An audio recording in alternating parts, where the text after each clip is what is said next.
Empowerment is authority.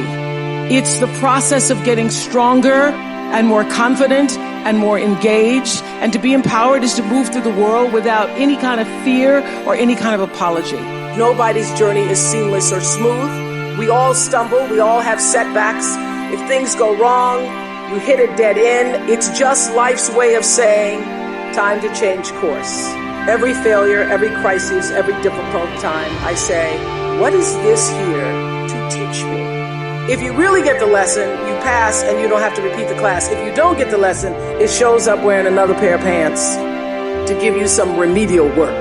Difficulties come when you don't pay attention to life's whisper. Whatever you resist persists, but if you ask the right question, not why is this happening, but what is this here to teach me? What is this here to teach me? It puts you in the place and space to get the lesson you need. Letting the awareness of who you are stimulate everything that you do. Don't react against a bad situation. Merge with that situation instead.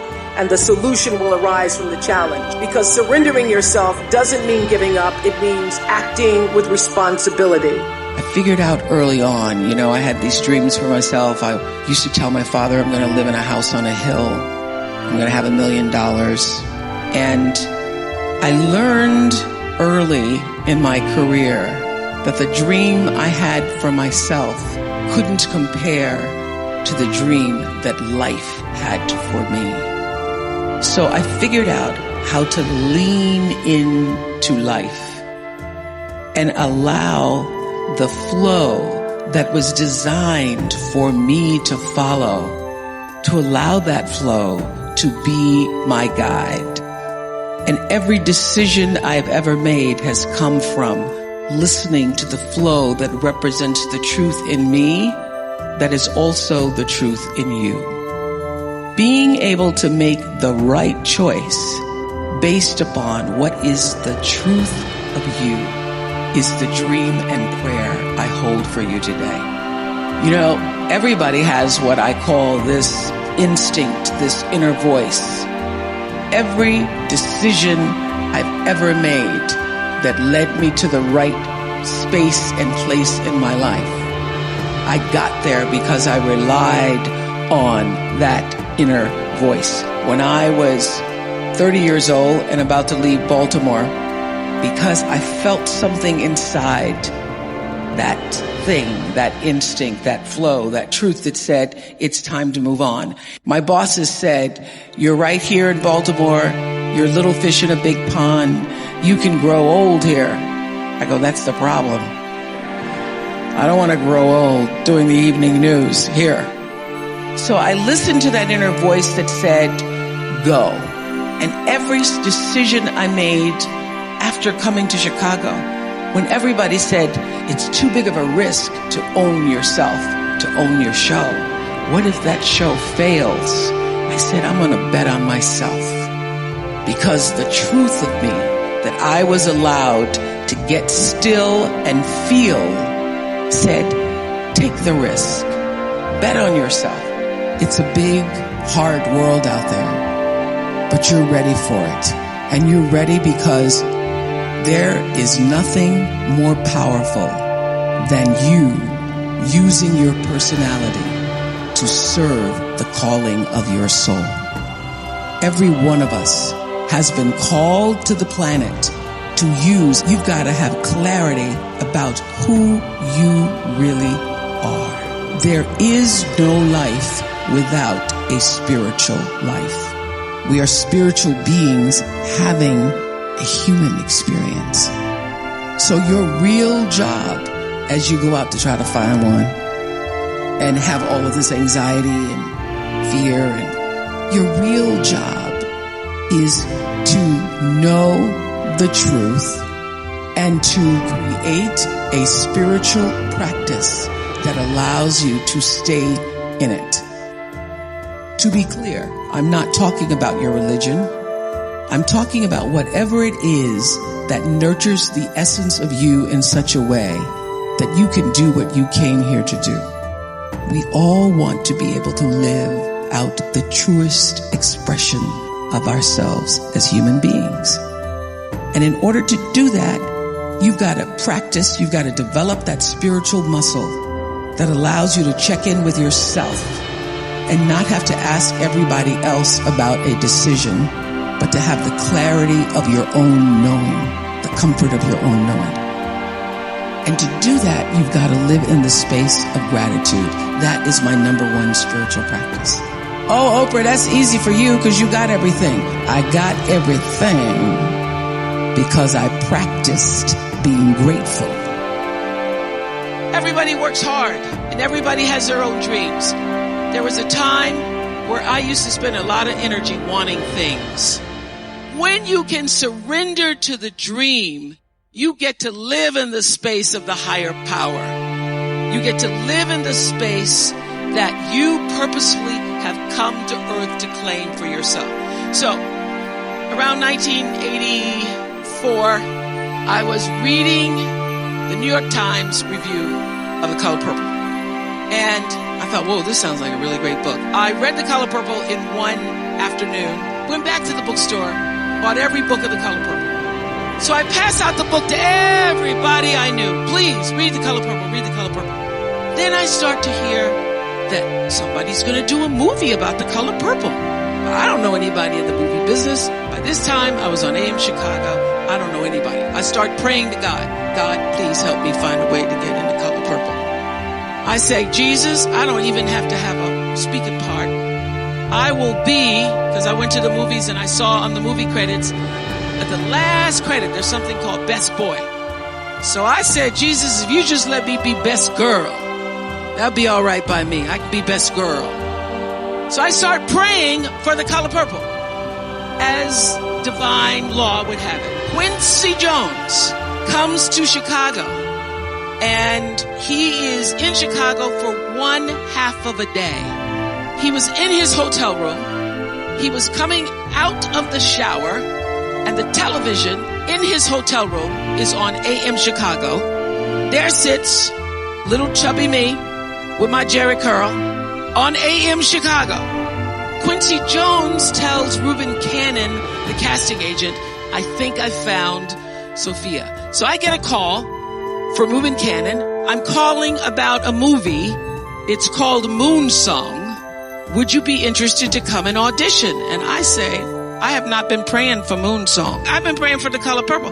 He said, well, I think you should come and audition. So I go to audition.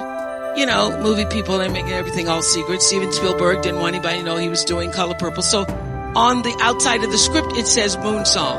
But I know all the words by heart. So when I open the script, I know this is The Color Purple, Jesus. This is The Color Purple. So I auditioned for The Color Purple. I can't even believe it. They don't just want me to be the water girl or the best girl. They are asking me, do I want a part in the movie? 3 months pass. 3 months is a long time. I haven't heard anything. So I call Reuben Cannon. I say, Mr. Cannon, I'm sorry, sir, I haven't heard anything. I expected to hear something by now. And Reuben Cannon says to me, you don't call me, I call you. And I didn't call you. Do you understand that I have real actresses who have auditioned for this part? And he tells me who just left his office. And I went, well, okay, I'm not getting that part. So I hang up the phone and I start crying. So I decide that this is because the fat has finally caught up with me. And now I must get rid of the fat. In 2 weeks, I am going to go to a fat farm and I'm going to lose 25 pounds. I said, God, I don't understand. I thought it was for me. You ever had that talk with God? I thought it was for me. And then 3 months pass, and then Reuben Cannon says, real actresses have just left his office. So I start to pray on the track, and I am running around at the track, at the fat farm. It starts to rain. Help me let it go, because now I've become obsessed with it, and it's now controlling my life. I start praying, running around the track. There's nobody on the track. So then I really start to cry. Oh, Lord, help me. Help me let it go. But I am not going to be able to see the other actress in my part. I won't be able to see it. I won't be able to see Color Purple. So then I started, I don't know where it came from. I surrender all. I surrender all to thee, my blessed Savior. I surrender all. I sang and I cried. I sang and I cried and I prayed some more until I could reach the point where not only will I be able to go to the movie, but I can bless the other actress. And I tell you in my greatest testimony that the instant I laid that thing down, it had no control over me anymore. I didn't feel anything about it anymore. When I let it go, when I intentionally surrendered it to the power that was greater than I could ever know. The instant that happened, a woman comes running out of the cafeteria screaming, Ofrey? Is your name Ofrey? I said, yes. She said, somebody's on the telephone for you. He said, named Spielberg. I get to the phone. He says, I hear you're at a fat farm. I said, no, sir. This is a health retreat. He says, I'd like to see you in my office in California tomorrow. And if you lose a pound, you could lose this part. No problem do I have. I'll have no problem not losing a pound. So, honey, I packed my bags and I stopped at the Dairy Queen. I got 3 scoops just in case I'd lost a half a pound. And the next day, I was in Steven Spielberg's office and he said, you're hired. You're hired. The beautiful thing about learning is that nobody can take that away from you. The world has so many lessons to teach you. I consider the world, this earth, to be like a school, and our life, the classrooms. And sometimes here in this planet Earth school, the lessons often come dressed up as detours or roadblocks, and sometimes as full-blown crises. And the secret I've learned to getting ahead is being open to the lessons. Lessons from the grandest universe of all, that is the universe itself. It's being able to walk through life eager and open to self-improvement and that which is going to best help you evolve. Because that's really why we're here, to evolve as human beings. So, to grow into being more of ourselves, always moving to the next level of understanding, the next level of compassion and growth. One of the greatest compliments I've ever received, I interviewed with a reporter when I was first starting out in Chicago, and then many years later I saw the same reporter and she said to me, you know what? You really haven't changed. You've just become more of yourself. And that is really what we're all trying to do. Become more of ourselves. And I believe that there is a lesson in almost everything that you do in every experience. And getting the lesson is how you move forward. It's how you enrich your spirit. And trust me, I know that inner wisdom is more precious than wealth. The more you spend it, the more you gain. So here I am, 22, making $23,000 a year, and yet it didn't feel right. It didn't feel right. The first sign, as President Hennessy was saying, was when they tried to change my name. The news director said to me at the time, nobody's going to remember Oprah, so we want to change your name. We've come up with a name we think that people will remember and people will like. It's a friendly name. Susie. Hi, Susie. Very friendly. You can't be angry with Susie. But my name wasn't Susie. And you know, I'd grown up not really loving my name because when you're looking for your little name on the lunch boxes and the license plate tags, you're never going to find Oprah. So I grew up not loving the name, but once I was asked to change it, I thought, well, it is my name. And do I look like a Susie to you? I thought, no, it doesn't feel right. I'm not going to change my name. And if people remember it or not, that's okay. And then they said they didn't like the way I looked. This was in 1976 where your boss could call you in and say, I don't like the way you look. Now that would be called lawsuit. Back then, they could just say, I don't like the way you look. So they sent me to a salon where they gave me a perm And after a few days, all my hair fell out and I had to shave my head. And then they really didn't like the way I looked, because now I am black and bald and sitting on TV. Not a pretty picture. But even worse than being bald, I really hated being sent to report on other people's tragedies as a part of my daily duty, knowing that I was just expected to observe when everything in my instinct told me that I should be doing something, I should be lending a hand. So, as President Hennessy said, I'd cover a fire, and then I'd go back and I'd try to give the victims blankets. And I wouldn't be able to sleep at night because of all the things I was covering during the day. Sometimes I wouldn't read the copy, and because I wanted to be spontaneous, and I'd come across a list of words I didn't know and mispronounce. And one day I was reading copy, and I called Canada, Canada. And I did just that. I cracked myself up on the air. But at the same time, my dad was saying, Oprah Gail, this is the opportunity of a lifetime. You better keep that job. And my boss was saying, this is the nightly news. You're an anchor, not a social worker. Just do your job. So I was juggling these messages of expectation and obligation and feeling really miserable with myself. I'd go home at night and fill up my journals, because I've kept a journal since I was 15, so I now have volumes of journals. So I'd go home at night and fill up my journals about how miserable I was and frustrated, and then I'd eat my anxiety. That's where I learned that habit. And after 8 months, I lost that job. They said I was too emotional, I was too much. But since they didn't want to pay out the contract, they put me on a talk show in Baltimore. And the moment I sat down on that show, the moment I did, I felt like I'd come home. I realized that TV could be more than just playground, but a platform for service, for helping other people lift their lives. And the moment I sat down doing that talk show, it felt like breathing. It felt right. And that's where everything that followed for me began.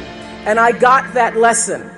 When you're doing the work you're meant to do, it feels right. And every day is a bonus, regardless of what you're getting paid. What I know now is that feelings are really your GPS system for life. When you're supposed to do something or not supposed to do something, your emotional guidance system lets you know. Every right decision I've ever made has come from my gut. And every wrong decision I've ever made was a result of me not listening to the greater voice of myself. If it doesn't feel right, don't do it. That's the lesson. So when we're involving the wholeness of ourselves in our work, both our expertise and our emotion. So I say to you, forget about the fast lane. If you really want to fly, just harness your power to your passion. Honor your calling. Everybody has one. Trust your heart, and success will come to you. So how do I define success? Let me tell you, money's pretty nice. I'm not going to stand up here and tell you that it's not about money, because money is very nice. I like money. It's good for buying things. But having a lot of money does not automatically make you a successful person. What you want is money and meaning. You want your work to be meaningful, because meaning is what brings the real richness to your life. What you really want is to be surrounded by people you trust and treasure, and by people who cherish you. That's when you're really rich. So lesson 1, follow your feelings. If it feels right, move forward. If it doesn't feel right, don't do it. Nobody knows for sure where you'll go in your life. The anxiety may start to creep in. Don't worry. Don't worry about it. Relax. Take a breath. You're in really good hands, because God's got your back. All you need to do is know who you are.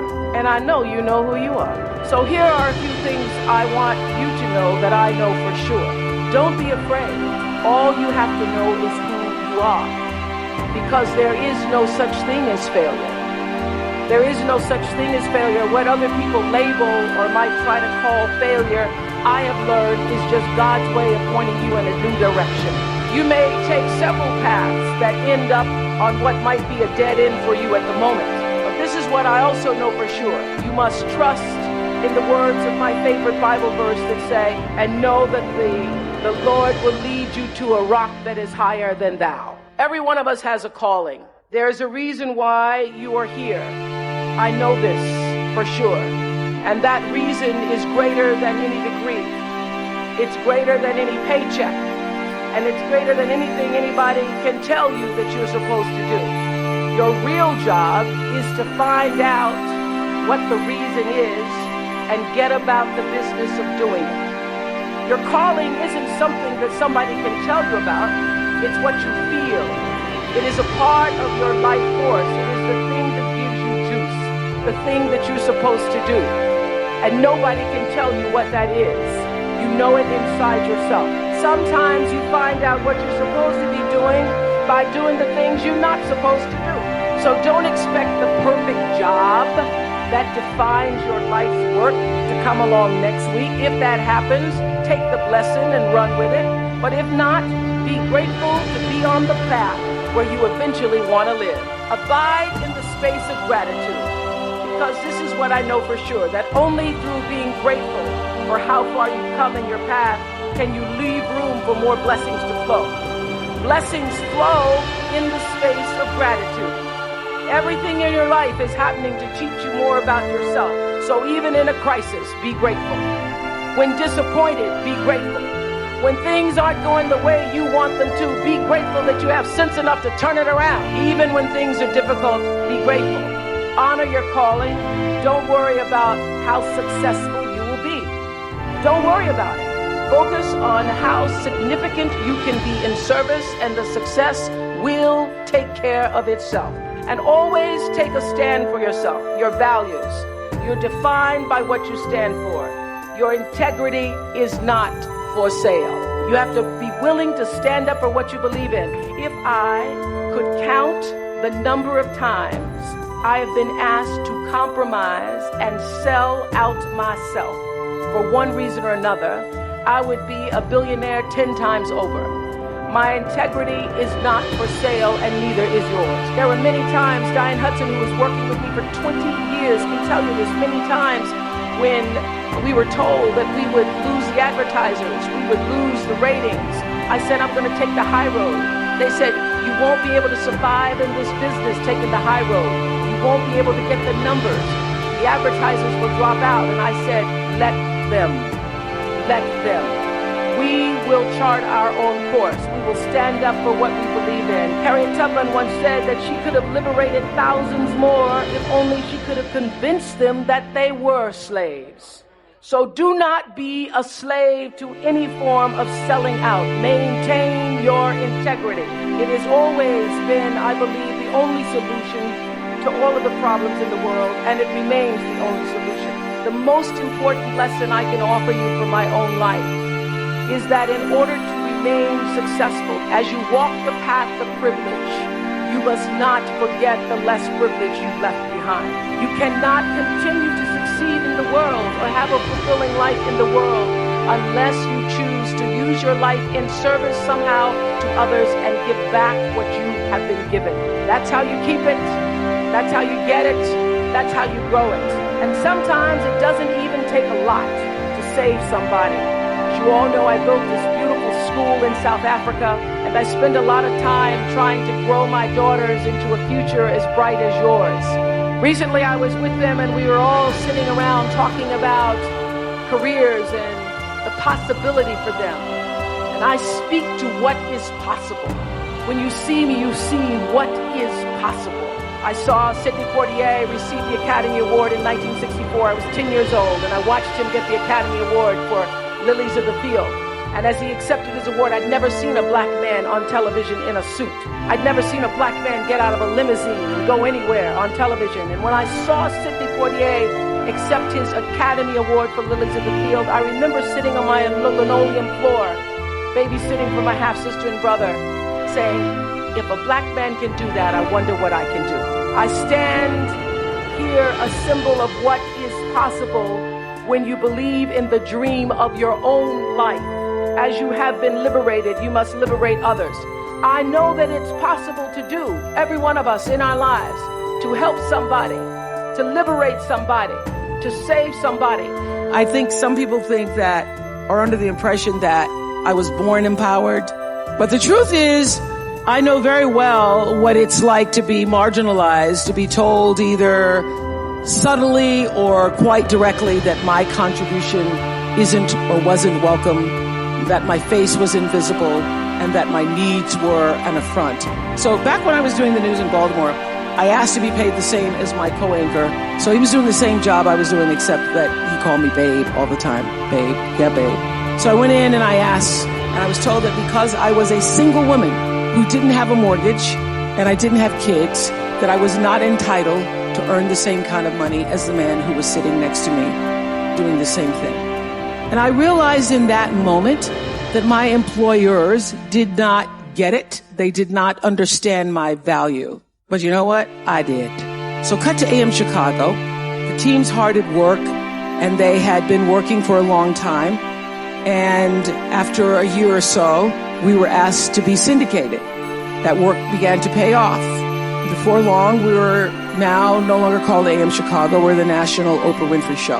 I got a raise, but my producers did not. So I went into the boss at the time, and I asked that my producers, who incidentally were all female, I asked that they would be given a pay raise increase. And my boss, this is in 1986, said, why? They're only girls. What do they need more money for? Girls. I've used the word affectionately, sometimes referring to women as girls, and there was no affection in his tone. It was absolutely condescending. So, you know, it takes a while to develop a voice, but once you have it, you damn sure better use it on stuff that matters. So I took a deep breath in that moment and said, either they're going to get raises or I'm going to sit down. I'm not going to work if they don't get paid more, babe. I mean, I might have been too intimidated to stand my own ground against this guy if I were actually alone. But here's the thing, you're never alone. The sovereign sound of Maya Angelou's voice was pushing me forward that day, whispering, I come as one, but I stand as 10,000. So many people are worried about building a brand. I hear kids on social media talking about their brand. And I used to really resent the word when people would say to me, oh, you have this brand, because I never even thought about a brand. I just thought about day in and day out, making the best right choice for me. But now I embrace it because I recognize people see me as a brand. But for me, it's not a business. It is a question of what do you stand for? And I will say this, you're nothing if you're not the truth. The biggest reward is not financial benefits, though it's really good. You can get a lot of great shoes. Nothing wrong with great shoes. But those of you who have a lot of shoes know that having great shoes and a closet full of shoes or cars or houses or square footage doesn't fill up your life. But living a life of substance can. Substance through your service, your offering of your whole self. And the baseline for how do you live a life of substance is whatever is the truth for you. What do you stand for? People may not remember your every word. They may not remember all of your actions, but they certainly remember how your words and your actions made them feel. You must know inside in the deepest part of your being that you matter.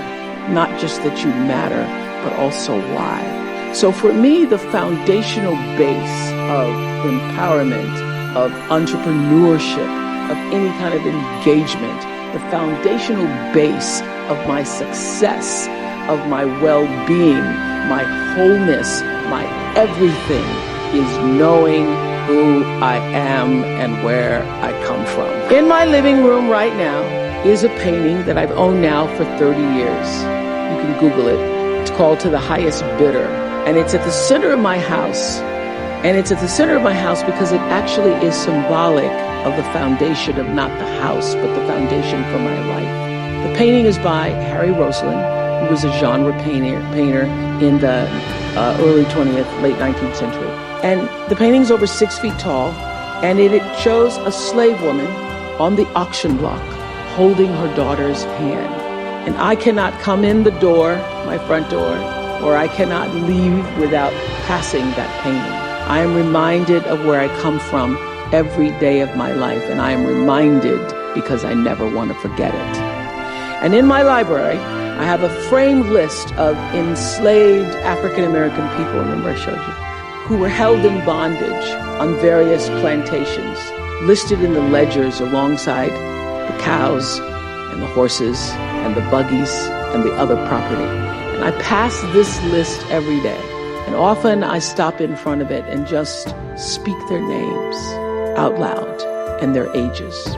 Jonas, 11 years old, $500. Sarah, 41 years old, $900. Elizabeth, 57, $800. And I force myself to consider the absurdity and the obscenity of prices being affixed to each one should they be placed up for sale.